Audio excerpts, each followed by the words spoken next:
ఎంత సంపాదిస్తే మాత్రం ఏముందండి? ఎంత వండుకొని తిందాం అనుకుంటే మాత్రం ఆ ఆహారం ఆశీర్వదించబడాలిగా కదా.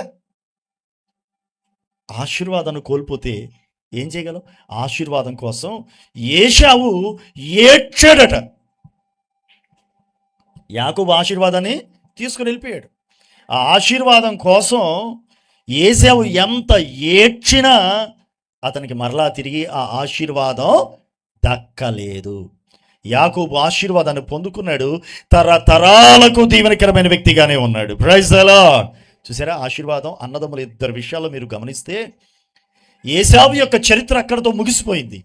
కానీ యాకోబు చరిత్ర మాత్రం అంతకంతకు ప్రబలకుంటూ వెళ్ళిపోయిందండి. ఈ రోజుకి కూడా మనం ఏమని ప్రార్థన చేస్తున్నాం తెలుసా? ఏమని పాటలు పాడుతున్నాం తెలుసా? అబ్రహాము దేవుడవు, తర్వాత ఇస్సాకు దేవుడవు, యాకోబుల దేవుడు అని ప్రార్థన చేస్తున్నాం, పాటలు పాడుకుంటున్నాం. ఈ రోజుకి కూడా యాకోబు సంతానం నిలిచి ఉంది ఇశ్రాయేలుగా. ఏశావుని గురించి ఎక్కడన్నా ఉందా? ఈ రోజున ఒక దేశమే ఏర్పడింది, ఇశ్రాయేలు దేశం. ఈ రోజు కూడా అతని సంతానం నిలచి ఉన్నది. అతని గురించి ఈ రోజుకి కూడా గొప్పగా చెప్పుకోగలుగుతూ ఉన్నాం. అతని పేరు తరాలు గడిచిపోయినా యుగాలు గడిచిపోయిన శతాబ్దాలు గడిచిపోయినప్పటికీ కూడా అతని సంతానం దీవెనకరంగానే నిలిచి ఉంది. చూసారా, ఆశీర్వాదం. మనం అనుకోవచ్చు ఆశీర్వాదం అంటే ఏంటోలే అనుకోవచ్చు. అయ్యగారు చేసే చిన్న ప్రార్థన, అయ్యగారు నోట నుంచి వచ్చేటటువంటి చిన్న ఆశీర్వచనమే కదా అని మీరు అనుకోవచ్చు.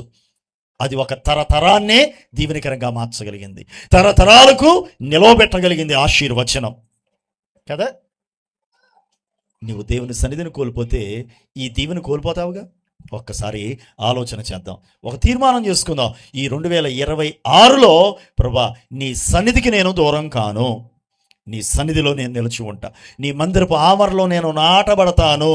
అంటే ఎప్పుడు ప్రార్థనా కూడిక జరిగినా అప్పుడు కనపడగలగాలి. ఎప్పుడు వచ్చినా సరే నాటబడిన మొక్క అక్కడే ఉంటుంది. నువ్వు ఎప్పుడు అన్నో చూడు, అర్ధరాత్రిలో వచ్చి చూసినా అక్కడే ఉంటుంది, గాలి తుఫాన్లో వచ్చి చూసినా అది అక్కడే ఉంటుంది. నాటబడాలి.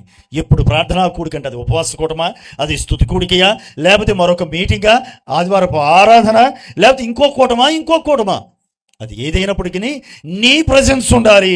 దేవుని సన్నిధిలో నీవు ఉండాలి.